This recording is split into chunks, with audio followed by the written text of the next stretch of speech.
Welcome back to statistics.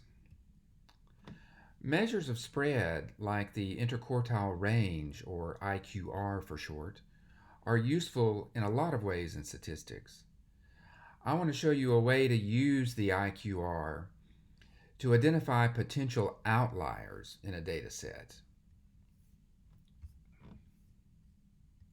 So an outlier in a data set is a value that is unusually large or unusually small, or that in some other way doesn't follow the trend of the other data.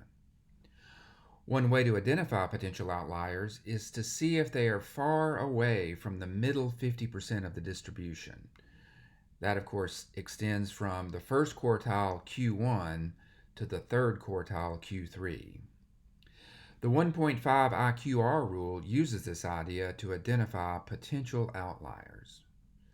So here's how it works.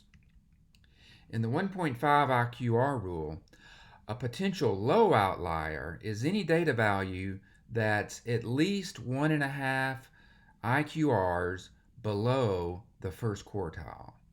So the lower bound for low outliers would be Q1 minus 1.5 times the IQR.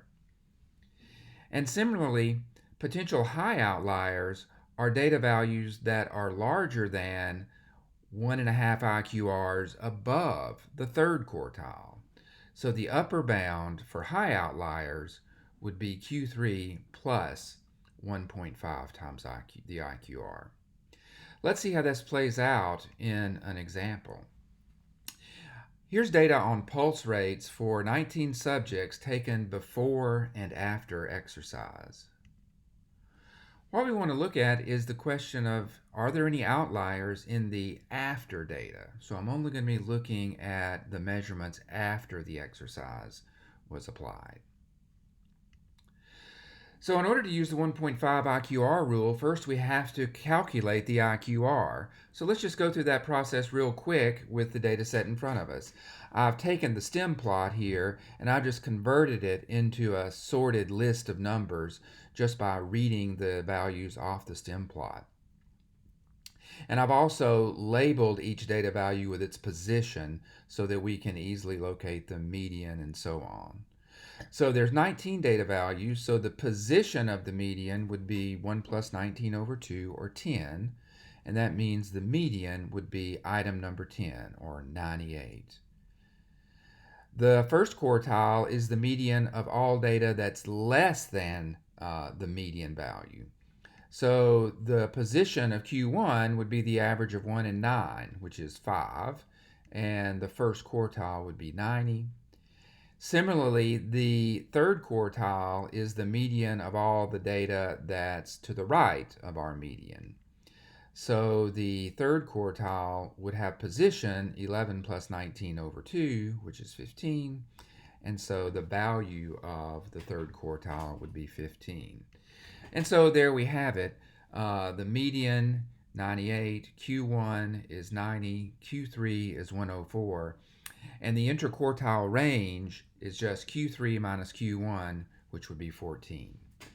Let's visualize these numbers on a dot plot of our data.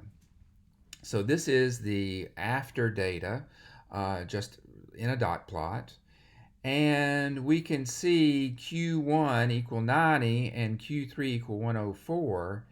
And remember, the data that are in between those bounds constitute the middle 50% of the data. And the span of that data, the length of that middle 50%, is the IQR. So that's going to be our 14 there. So the IQR is just the length of the middle 50% of the data.